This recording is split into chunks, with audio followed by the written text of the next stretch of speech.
News 18 বাংলায় আপনাদের স্বাগত। আপনাদের সঙ্গে রয়েছি আমি প্রিয়াঙ্কা। শুরু করছি 5টার 5 মিশালিয়ার শুরুতেই যে চাঞ্চল্যকর খবরের দিকে আমরা সকাল থেকেই নজর রেখেছি। বরানগরে 3 পুরুষের রহস্য মৃত্যু। বরানগরে বাড়ি থেকে মিলল 3 জনের দেহ, ঘর থেকে মিলল বৃদ্ধ ও তার ছেলে এবং নাতের দেহ। 70 বছরের শঙ্কর হালদারের মাথায় আঘাতের চিহ্ন। শঙ্করের ছেলে অভিজিৎ হালদার ও নাতি দেবপর্ণ হালদারের দেহ উদ্ধার। একটি ঘরে বৃদ্ধ, পাশের ঘরে দুজনের দেহ উদ্ধার। অবসাদে খুন করে আত্মহত্যা নাকি দুষ্কৃতী হামলা, তদন্ত শুরু করেছে ইতিমধ্যেই পুলিশ।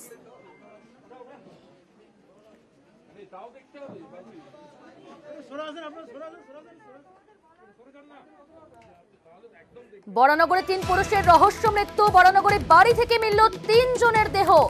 নববর্ষের দিন আজ বরানগরে এমনই চাঞ্চল্যকর ঘটনা। বাড়ি থেকেই 3 পুরুষের রহস্য মৃত্যু উদ্ধার। সরাসরি রয়েছে আমাদের সঙ্গে প্রতিনিধি অনুপ। অনুপ, এখনো পর্যন্ত পুলিশ সূত্রে কোন কোন চাঞ্চল্যকর তথ্য সামনে আসছে?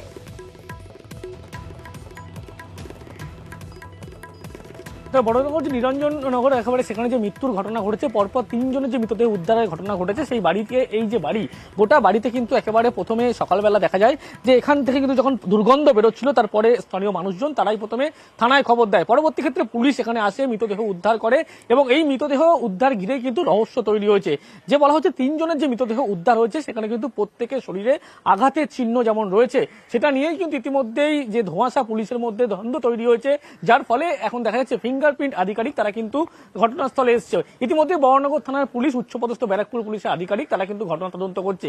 ছবিটা যদি ভিতরে একবার দেখানোর চেষ্টা করবো। এই মুহূর্তে ফিঙ্গারপ্রিন্ট যারা আধিকারিক তারা কিন্তু সেখান তার আগে তুমি একটু সঙ্গে থাকো, পুলিশের বক্তব্যটা একটু শুনিয়ে দিই দর্শকদের। मे बी कोई एक लोग अन्य 2 লোকের মার্ডার করে নিজের সুসাইড করে নিচ্ছে। This is possible. Sharp cutting injury আছে, কোনো ভারী জিনিস generally hand and neck.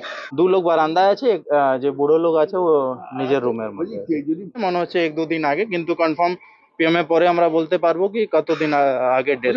Expert আছে, ও বলতে পারবেন কি ওনার বডিতে কিছু পয়জন বা কিছু খাইয়েছে।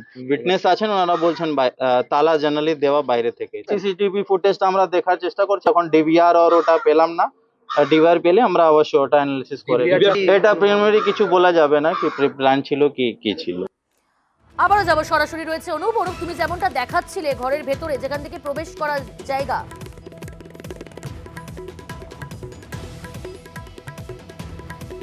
এবার ঘরের ভিতরে যে চিত্র দিয়ে একবার দেখা। ইতিমধ্যে ফিঙ্গারপ্রিন্ট যারা আধিকারিক তারা কিন্তু ঘরের ভিতর থেকে নমুনা সংগ্রহ করছে, কারণ এই যে ঘর, সেই একতলায় কিন্তু দরজা বন্ধ অবস্থায় ছিল। পুলিশ যখন এখানে আসে, দরজা ভেঙে এই 3টি মৃতদেহ যেমন উদ্ধার করার ঘটনা ঘটেছে, 3টি মৃতদেহতেই কিন্তু আঘাতের চিহ্ন আছে। অর্থাৎ যে পুলিশের মধ্যে থেকে যে দ্বন্দ্ব তৈরি হচ্ছে, এটা হচ্ছে যে মেরে আত্মঘাতী করা হয়েছে দুজনকে, নাকি অন্য কোনো বিষয়, তৃতীয় আরো চতুর্থ কোনো ব্যক্তির নাম উঠে আসছে। ইতিমধ্যে এই ব্যাপার পুলিশ স্পষ্ট হওয়ার কারণেই কিন্তু পুলিশের পক্ষ থেকে কোনোভাবে যাতে খামতি না থাকে সেই কোনো তদন্তকারী আধিকারিক, বরানগর থানার যেমন পুলিশ আধিকারিকরা ছিলেন, ব্যারাকপুরের উচ্চপদস্থ আধিকারিকরা তারা ছিলেন, এবং সবশেষে দেখা গেল ফিঙ্গারপ্রিন্ট আধিকারিক নিয়ে এসে কিন্তু ইতিমধ্যেই সেই নমুনা সংগ্রহ তৈরি করার কাজ কিন্তু ইতিমধ্যেই শুরু করেছে। এবং যে নমুনা ইতিমধ্যে নেওয়া হচ্ছে, ছবিটা আরো একবার স্পষ্ট হবে। ঘরের ভিতরে যেভাবে মৃতদেহ পড়েছিল, প্রথমে একটি ঘরে যেমন মৃতদেহ পড়েছিল, পরবর্তী ক্ষেত্রে আরো একটি ঘরে 2টি মৃতদেহ পড়েছিল, এবং যে অবস্থায় মৃতদেহ পড়েছিল প্রত্যেকের যেহেতু শরীরে একাধিক আঘাতের চিহ্ন আছে, মনে করা হচ্ছে খুনের ঘটনা ঘটলেও ঘটতে পারে। সেই কারণে পুলিশের পক্ষ থেকে যে জায়গা দ্বন্দ্ব তৈরি হয়েছে, সেই জায়গা থেকে কিন্তু ফিঙ্গারপ্রিন্ট আধিকারিক তারা কিন্তু নমুনা সংগ্রহ করছে। ফিঙ্গারপ্রিন্ট আধিকারিকের পরে আগামীকাল দেখা যাবে ফরেন্সিক আধিকারিক, তারাও কিন্তু নমুনা সংগ্রহের কাজ করবে। কিন্তু পুলিশের পক্ষ থেকে এখনো পর্যন্ত স্পষ্ট হচ্ছে না কিভাবে মৃত্যুর ঘটনা ঘটেছে। খুন করে আত্মঘাতী হয়েছেন, নাকি বাইরে থেকে কোনো ব্যক্তি এসে এই 3 জনকে খুন করার ঘটনা ঘটেছিল, এই সমস্ত বিষয় কিন্তু পুলিশের পক্ষ থেকে খতিয়ে দেখা হচ্ছে। ইতিমধ্যেই সেই ছবি আরো একবার দেখাতে বলবো ছবিটা, যে ভিতরে ফিঙ্গারপ্রিন্ট আধিকারিক তারা কিন্তু এইভাবেই নমুনা সংগ্রহের কাজ তারা করছে। অর্থাৎ এই যে খুনের যে ঘটনা বলা হচ্ছে, 3 জনকে খুন করা হয়েছে কিনা, যেটা নিয়ে পুলিশের মধ্যে দ্বন্দ্ব তৈরি হয়েছে, সেটা স্পষ্ট হওয়ার জন্যই পুলিশের পক্ষ থেকে কিন্তু ইতিমধ্যেই কোনোভাবে অন্য কোনো বাইরে থেকে ব্যক্তি এসেছিল কিনা, বা যে ঘটনা ঘটেছে দুজনকে খুন করে নিজেকেও আত্মঘাতী হয়েছিলেন কিনা, এই সমস্ত বিষয় কিন্তু একেবারে স্পষ্ট হওয়ার কারণে প্রত্যেকটি কিন্তু ফিঙ্গারপ্রিন্ট, অর্থাৎ যেখানে রক্তের ছাপ থেকে শুরু করে যেখানে এই নমুনাগুলো কিন্তু পুলিশের পক্ষ থেকে সংগ্রহ করা হচ্ছে। অর্থাৎ পুলিশের পক্ষ থেকেও এখনো পর্যন্ত নিশ্চিত নয় যে যে কিভাবে মৃত্যুর ঘটনা ঘটেছে, নিজে মেরে দুজনকে আত্মঘাতী হয়েছেন নাকি বাইরে থেকে কোনো ব্যক্তি এসছে খুন করা হয়েছে, এই সমস্ত বিষয় একেবারে স্পষ্ট হওয়ার কারণেই পুলিশের পক্ষ থেকে ইতিমধ্যেই এই ফিঙ্গারপ্রিন্ট আধিকারিক তারা কিন্তু নমুনা সংগ্রহের কাজ করছে এবং নমুনা সংগ্রহের পরবর্তী ক্ষেত্রে ফরেন্সিক আধিকারিক তারাও কিন্তু নমুনা সংগ্রহ করবে আগামীকাল এবং কি ঘটনা ঘটেছে গোটা বিষয়টি কিন্তু পুলিশের পক্ষ থেকে ইতিমধ্যে খতিয়েও দেখা হচ্ছে। প্রিয়াঙ্কা, অনুপ তুমি সঙ্গে থাকো। বড়নগরে 3 পুরুষের রহস্য মৃত্যু, ইতিমধ্যে ঘটনাস্থল থেকে নমুনা সংগ্রহ করছে আধিকারিকেরা এবং সেই ছবি সরাসরি আপনাদের সামনে আমরা তুলে ধরলাম। তবে আত্মহত্যা নয়, খুনই হয়েছেন 3 জন, এমনটাই দাবি করছে আত্মীয়রা।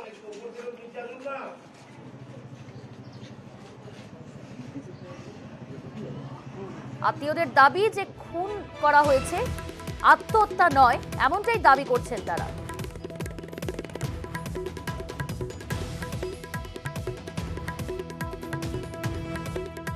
সুইসাইড যদি দেখি তা সুইসাইড করলে কখনো এরকমভাবে ক্ষতবিক্ষত অবস্থায় কেউ পড়ে থাকবে না। 3 জনেরই দেহ ক্ষতবিক্ষত অবস্থায় পড়েছে এবং আমি ভেতরে ঢুকে দেখেছি, আইডেন্টিফাই করেছি। সামনের ঘরে হচ্ছে বর্ণ এবং তার বাবা পড়ে রয়েছেন এবং মাটিতে, এবং যিনি পিসেমশাই হন তিনি ভেতরে পিসেমশাই তার নিজের ঘরে তিনি মাটিতে পড়ে রয়েছেন। ঘরে যা সামনে যা দেখলাম তাতে লন্ডবন্ড দেখলাম, এবার সামনে দিকতে এবার ভেতরে তো আমি তো ঘরের ভেতরে ঢুকিনি, দেখুন সেটা তো তদন্তে বোঝা যাবে যে কি গেছে না গেছে। বাড়ির রাঁধুনি দাবি করছেন বৃহস্পতিবার শেষ কাজে গিয়েছিলেন তিনি, তারপর থেকে গেটে তালা মারা, তাই কাজে গিয়েও ফিরে যেতে হয়েছিল তাকে, এমনটাই দাবি করছে ওই বাড়ির রাঁধুনি। শুনবো তার বক্তব্য। বৃহস্পতিবার। আচ্ছা, তারপরে কি বলেছিল বৃহস্পতিবার? না, কিছু বলেনি। তারপর থেকে না না না, যাচ্ছিলেন না কেন? উনি তালা মারা তো কি কেন যাবো, ওই জন্য চলে এসেছিল। হ্যাঁ আচ্ছা, গিয়ে ডাকাডাকি করেন? হ্যাঁ ডেকেছি তো, বেল বাজিয়েছি, সারা পাইনি, চলে কটার এসেছি। সময় যেতেন? 9টায় যেতাম, 11টায় আসতাম। বৃহস্পতিবার কখন এসেছিলেন কাজ করতে? 11টার সময় গেছি, 9টায় যেতাম, 11টায় আসতাম। আচ্ছা, তারপর মানে সেদিনকেই লাস্ট দেখা হ্যাঁ, হয়েছিল? হ্যাঁ, হ্যাঁ, আর দেখা শুক্রবার হয়নি। থেকে এদেরকে আর দেখেন? না না না না। আমি সরাসরি যাব, আমাদের সঙ্গে রয়েছে আমাদের প্রতিনিধি অনুপ। অনুপ, পুলিশের তরফ থেকে ইতিমধ্যে তদন্ত শুরু করা হয়েছে, কিন্তু আত্মীয়রা যে দাবিটা করছে যে খুন করাই হয়েছে এই 3 জনকে, এবং এই দাবিও তারা তুলছেন যে অভিজিতের স্ত্রীর বিবাহ বহির্ভূত সম্পর্ক ছিল।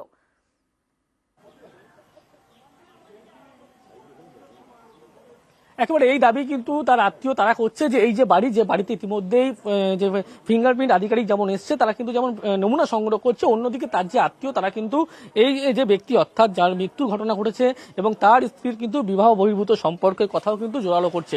আর এখান থেকেই পুলিশের পক্ষ থেকে কিন্তু সেই দিকটাই খতিয়ে দেখা হচ্ছে, সেই কারণেই ফিঙ্গারপ্রিন্ট আধিকারিক তারা কিন্তু একেবারে এসছেন এবং নমুনা তারা সংগ্রহের কাজ করছেন। এবং এই যে গোটা ঘটনা, যে খুনের প্রক্রিয়া ঘটনা ঘটেছিল বলে এমনটা পরিবার সরাসরি অভিযোগ করছে, সেই অভিযোগ থেকে কিন্তু আরো স্পষ্ট হচ্ছে এই যে খুনের তথ্য কিন্তু আরো জোরালো হচ্ছে, যে কারণে পুলিশের পক্ষ থেকে কিন্তু একেবারে যে পরপর যে 3 জনের মৃতদেহ উদ্ধার হয়েছে প্রত্যেকের শরীরে একইভাবে আঘাতের চিহ্ন আছে এবং সেখান থেকে মনে করা হচ্ছে গোটা ঘটনা কিন্তু খুনের ঘটনাই ঘটেছে, সেই কারণে পুলিশের পক্ষ থেকে দ্বন্দ্ব তৈরি হয়েছে এবং তার যে আত্মীয় তারাও কিন্তু একই অভিযোগ করছে, একই দাবি তুলছে, জোরালো হচ্ছে সেই তথ্য। সেই কারণে পুলিশের পক্ষ থেকে দেখা হচ্ছে বাইরে থেকে কোনো ব্যক্তি এসেছিল কিনা এবং বলা হচ্ছে বিবাহ বহির্ভূত যে সম্পর্কের কথা বলা হচ্ছে, যে মহিলার সঙ্গে তার যখন পরবর্তী ক্ষেত্রে ডিভোর্সের মামলা সংক্রান্ত বিষয় উঠে এসেছিল, এই সমস্ত জায়গা থেকেই পুলিশের পক্ষ থেকে কিন্তু খতিয়ে দেখা হচ্ছে। যেহেতু পরিবার এই তথ্য জোরালো করছে এবং সেই কারণে মনে করা হচ্ছে বাইরে থেকে কোনো ব্যক্তি এসেছিল এবং দরজাতে দেওয়া ছিল বৃহস্পতিবার থেকে বাড়ির যে কাজের লোক তিনি যেমন কাজে আসেন তারপর থেকে কিন্তু কোনোভাবে বৃহস্পতিবার পরে শেষ দরজা দেওয়া থাকলে, তালা দেওয়া থাকলে তিনি কিন্তু আসেননি, এমনটাই কিন্তু দাবি করা হচ্ছে। এবং সেখান থেকেই যখন আজকে পচা গলা দুর্গন্ধ পাওয়া যায়, মৃতদেহ উদ্ধার করা হয় পুলিশের পক্ষ থেকে, যে আঘাতের কথা বলা হচ্ছে, যখন একটা মৃতদেহ একটি ঘরে যেমন পড়েছিল, পাশাপাশি আরো 2টি মৃতদেহ একই ঘরে পড়েছিল এবং মাথায় যেমন একজনের আঘাতের চিহ্ন আছে, তার পাশাপাশি শরীরে আঘাতের চিহ্ন আছে, অন্য 2টো বডিতে কিন্তু একই রকম ভাবে এই আঘাতের চিহ্ন আছে এবং সেখান থেকেই মনে করা হচ্ছে খুন করে তিনি কিন্তু যদি আত্মঘাতী হন কিছু সেক্ষেত্রে কিভাবে প্রশ্ন আঘাত কিন্তু আসলো। উঠে আসছে এবং তাতেই কিন্তু জোরালো হচ্ছে আরো আত্মীয়দের দাবি। আপাতত ধন্যবাদ তোমাকে অনু। আত্মীয়ের দাবি অভিজিতের স্ত্রীর বিবাহ বহির্ভূত সম্পর্ক থাকায় অন্যত্র থাকতেন তিনি। কি বলছেন? আমরা তো আজকে সকালে খবর পেয়েছি, বলছে যে গন্ধ বেরোচ্ছে এরকম। হ্যাঁ, বাড়ির থেকে শিগগিরই আসে। ভেতরে এমনি উঁকি মেরে দেখলাম পুরো রক্তে ইসে রয়েছে। অভিজিৎ হালদার রয়েছে মাঝখানে, সামনে একদম দরজার সামনে রয়েছে বর্ণ যে, আর বাবা যে আমার পিসামশাই হয় সে একদম ঘরে রয়েছে। উনি যে ঘরে থাকতেন সেই ঘরেই ছিল। একটা গন্ডগোল হয়েছিল মাঝে, ওর বর্ণর মা একজনকে ভালোবেসে ও চলে গেছে। হ্যাঁ, ওইটাতেই ওরা ফার্স্টেশনে ভুগছিল। আমাকে আমার মামি ফোন করলো, ফোন করে বলল যে আশেপাশের লোক বলছে ঘরের থেকে গন্ধ বেরোচ্ছে। শুনে আমি বললাম আমার তো কদিন ধরে ফোনের সুইচ অফ দেখছি, আমি আজকে যাব। তখন ওরা বললো তুমি এক্ষুনি এসো। শেষ কবে কথা হয়? 9 তারিখে। কার সঙ্গে কথা হয়? ভাইয়ের সাথে, ভাইয়ের ছেলের সাথে। আচ্ছা, এমনি ভালো ছিল, ওরা শোকটা কাটিয়ে উঠেছিল যে বউ চলে গেছে, আসবে, আজ হোক কাল হোক আসবে, এরকম একটা মনের মধ্যে। আচ্ছা। আর ছেলেটা খুলি বলতো আমার মাকে এনে দাও।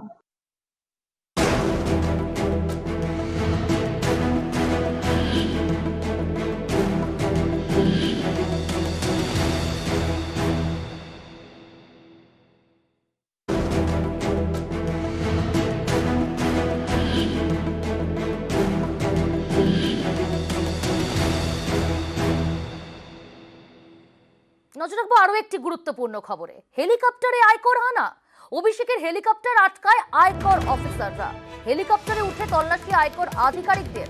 হেলিকপ্টার ছাড়া যাবে না বলে ঘোষণা আধিকারিকদের। অভিষেকের নিরাপত্তা রক্ষীদের সঙ্গে উত্তপ্ত বাক্য বিনিময়। তল্লাশির ভিডিও মধ্যে চাপ দেবার অভিযোগ। রণে ভঙ্গ দিয়েই ঘটনাস্থল ছাড়েন আয়কর আধিকারিকরা। বেহালা ফ্লাইং ক্লাব থেকে ট্রায়াল রানের আগেই ঝামেলা। আমাদের সঙ্গে রয়েছে প্রতিনিধি আবির। আবির, কিসের ভিত্তিতে এই তল্লাশি অভিযান? দেখো, যেটা সূত্র মারফত জানতে পারা যাচ্ছে, এদিনকে আয়কর দপ্তরের যে আধিকারিকরা এসেছিলেন তারা বলেন যে তাদের কাছে স্পেসিফিক ইনপুট রয়েছে, সেই ভিত্তিতে নির্বাচন কমিশন যে নির্দেশ রয়েছে সেই নির্দেশ অনুযায়ী তারা তল্লাশি চালাবেন। সেখানে অভিষেক বন্দ্যোপাধ্যায়ের হেলিকপ্টার হলদিয়াতে ট্রায়াল রানের জন্য অপেক্ষা করছিল। অভিষেক বন্দ্যোপাধ্যায় নিরাপত্তার যারা দায়িত্বে থাকেন তারা এবং যারা হেলিকপ্টার দেখাশোনা করেন তাদের তরফ থেকে বলা হয় যে এটিসির তরফ থেকে অনুমতি রয়েছে ট্রায়াল রান করার জন্য, জেলা শাসকের কাছ থেকে পর্যাপ্ত অনুমতি রয়েছে ট্রায়াল রান করার জন্য। তবে যেহেতু তারা তল্লাশি চালাতে চাইছেন তারা তল্লাশি করতে পারেন। সেই পরিস্থিতিতে প্রায় দীর্ঘ সময় ধরে সেখানে তল্লাশি হয় এবং সেই তল্লাশি পর্ব মেটার পর তারা যখন ট্রায়াল রান করার জন্য প্রস্তুতি নিচ্ছেন তখন তারা বলেন যে কোনো ট্রায়াল রান করা যাবে না, হেলিকপ্টারটিকে তারা আটক করছেন। সেই মুহূর্তে সেখানে যারা নিরাপত্তার দায়িত্বে ছিলেন বা হেলিকপ্টার যারা দেখাশোনা করেন তাদের তরফ থেকে বলা যে কিসের ভিত্তিতে হেলিকপ্টারকে আটক করে রাখা হচ্ছে, আপত্তিজনক কোনো কিছু জিনিস এখান থেকে পাওয়া যায়নি, ফলে আইন অনুযায়ী তারা হেলিকপ্টারটিকে সেখানে আটক করতে পারেন না। এবং এই পরিস্থিতিতে বেশ কিছুক্ষণ ধরে তাদের মধ্যে একটা উত্তপ্ত বাক্য বিনিময় হয় এবং শেষমেশ যারা সেখানে এসেছিলেন সূত্র মারফত জানতে পারা যাচ্ছেন যে তারা নির্দিষ্ট বেশ কতগুলি ফোন করেন এবং তারপরেই হেলিকপ্টার কে অর্থাৎ ট্রায়াল রান করার অনুমতি দেওয়া হয় এবং আয়কর দপ্তরের আধিকারিকরা বেহালা ফ্লাইং ক্লাব ছেড়ে বেরিয়ে যান। বেশ, ধন্যবাদ আবির।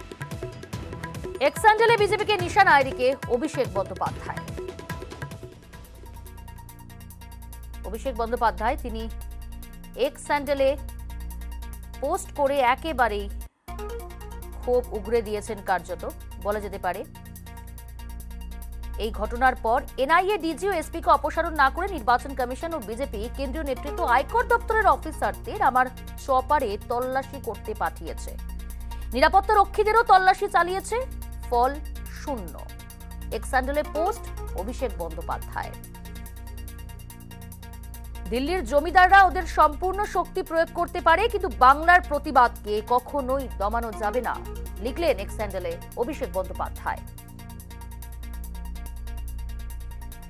তবে এজেন্সির অপব্যবহার মানতে নারাজ বিজেপি। দিলীপ ঘোষের কি প্রতিক্রিয়া, এই বিষয়ে আমরা নিয়েছিলাম, শুনবো। কার হেলিকপ্টার, কোথাকার হেলিকপ্টার, কার আছে কিনা আর্থিক ব্যবস্থা, সেটা তো দেখবেই সরকার। গত বছর ভোটের দিন ঘাটালে আমাদের প্রার্থী ভারতী ঘোষের গাড়ি চিনে নিয়ে গেছিল পুলিশ, কিনা ফর্মাল অনুমতি না হয়নি। উনি বললেন আমি মেসেজ মেল করেছিলাম, তো এইটুকুর জন্য প্রার্থীকে ছেড়ে দিয়েছিল, নামিয়ে দিয়েছিল গাড়িতে, সেই মন্দিরে বসেছে। আজ এরকম বড় বড় কোম্পানি যারা হেলিকপ্টার চালাচ্ছে তাদেরকে যদি পারমিশন চায়, পারমিট চায়, লাইসেন্স চায়, তোদের কি আছে? তার জমিদার হয়ে গেল, উনি বাংলা হয়ে গেলেন, উনি কি মহাপুরুষ নাকি? আমি ভারত, আমি বাংলা। ওইরকম করাপ্ট পরিবারের সঙ্গে বাংলার কোনো সম্পর্ক নাই। সরাসরি রয়েছে আমাদের সঙ্গে প্রতিনিধি সার্নিক। সার্নিক, তুমি ঘটনাস্থলেই রয়েছো, ঠিক কি জানা যাচ্ছে?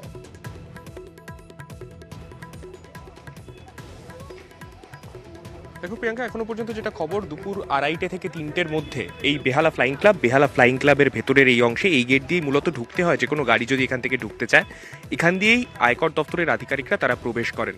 প্রাথমিকভাবেই যারা নিরাপত্তার দায়িত্বে ছিলেন তাদের সঙ্গে প্রথম থেকেই একটা বচসার পরিস্থিতি তৈরি হয়। পরবর্তীতে তারা যেহেতু বলেন যে একটা তাদের কাছে স্পেসিফিক ইনপুট রয়েছে এবং নির্বাচন কমিশনকে তারা ইন্টিমেট করে তারপরেই তারা সেখানে এসেছেন, তাই তারা পরবর্তীতে নির্বাচন কমিশনকে খবর দেন। সেক্ষেত্রে নির্বাচন কমিশনের যে ফ্লাইং স্কোয়াড, অর্থাৎ যে স্কোয়াড মূলত যে কোনো রকম এই ধরনের পরিস্থিতি কিছু হলে তাতে যাতে আধিকারিকরা, যেখান থেকে ফ্লাইং স্কোয়াডের আধিকারিক যারা থাকেন তারা যখন এদিক ওদিক মুভ করতে পারেন, সেই আধিকারিকদের একটি টিম এখানে এসে উপস্থিত হয় বেহালা ফ্লাইং ক্লাবে।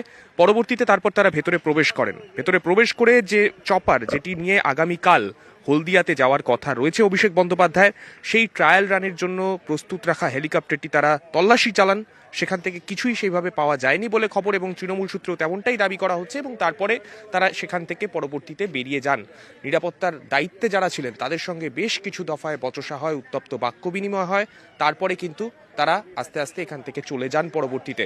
যদিও মাঝখানে বলা হয়েছিল যে চপারটি মূলত তারা এখানে তল্লাশি অভিযান করছেন, সেই তল্লাশি অভিযান করা সেই চপারটিকে তারা আটক করছেন। যদিও পরবর্তীতে যেটা বেহালা ফ্লাইং স্কোয়াড এখানে এই ক্লাবের তরফ থেকে যেটা জানা যাচ্ছে যে পরবর্তীতে কিন্তু বেশ কিছু তরফে ফোন আসে তাদের কাছে, এবং তারপরেই কিন্তু সেই যে হেলিকপ্টারটি, যেহেতু সেখান থেকে কিছুই পাওয়া যায়নি তাই সেটিকে তারা আটক করেননি, তারা এখান থেকে পরবর্তীতে বেরিয়ে যান। বেশ, ধন্যবাদ শান্ডি। অভিষেকের হেলিকপ্টার আটকায় আয়কর অফিসাররা, হেলিকপ্টারে উঠে তল্লাশি আয়কর আধিকারিকদের। হেলিকপ্টার ছাড়া যাবে না বলেও ঘোষণা আধিকারিকদের। অভিষেকের নিরাপত্তারক্ষীদের সঙ্গে উত্তপ্ত বাক্য বিনিময়। তল্লাশির ভিডিও মুছতে চাপ দেওয়ার অভিযোগ। রণে ভঙ্গ দিয়ে ঘটনাস্থল ছাড়েন আয়কর আধিকারিকেরা। পাল্টা থানায় ও কমিশনে অভিযোগের তোড়জোড় তৃণমূল কংগ্রেসে। যেভাবে আয়কর দপ্তরের অফিসাররা আচমকা হাল্লার রাজা সেনার মতো তল্লাশি করেছে, কেন তল্লাশি বলতে পারেনি, কিছু খুঁজে পায়নি, অথচ প্রত্যেকটা ব্যাগ জিনিসপত্র খুলে দেখে তছনছ করেছে। এটা কি হচ্ছে? কোন প্রতিহিংসা? ইনকাম ট্যাক্স দিয়ে এইভাবে হয়রান করা হয়েছে আজকে। আমরা তীব্র নিন্দা করছি। বিজেপি হারছে এবং কেন্দ্রীয় সরকার তাদের সব এজেন্সিকে এইভাবে পৈশাচিকভাবে তাণ্ডব করতে, গুন্ডামি করতে, বেআইনিভাবে হামলা করতে, এগুলো তারা পাঠাচ্ছে, মানুষের জবাব দেবে। পাল্টা রাজ্যের বিরোধী দলনেতা শুভেন্দু অধিকারীর মন্তব্য, আইন আইনের পথে চলবে। অভিষেকের কপ্টারে আয়কর হানায় এমনটাই মন্তব্য শুভেন্দু।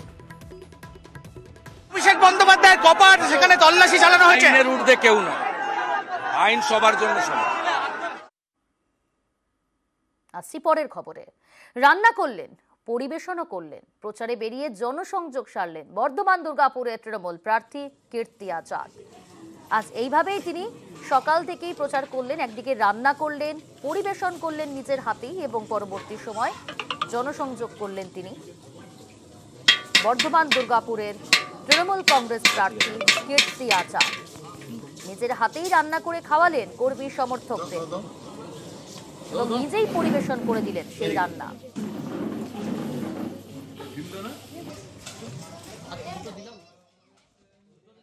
पहला बैसाख है, बंगाल का पहला ये नववर्ष है। यहाँ परिस्थिति एक हर्षोल्लास का समय रहता है जब सभी लोग के साथ मिल पाते हैं, और खास करके उनके पास आना जिनके पास जीवन में कुछ नहीं था, जो बेचारे ऐसे ही थे, कुष्ठ की तरह थे, कोई पूछने वाला नहीं था, और उसके लिए एक प्रकल्प को तैयार करना। तो हमारा यही मन था कि इनसे आज आकर मिले, हमको बहुत प्रसन्नता हुई।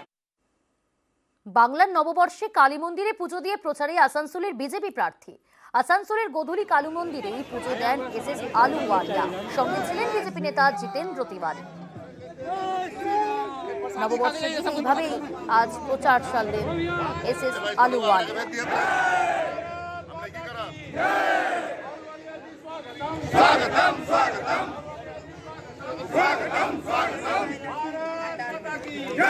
आलूवालिया जी स्वागतम, आलूवालिया जी स्वागतम, आलूवालिया जी स्वागतम, नरेंद्र मोदी जिंदाबाद।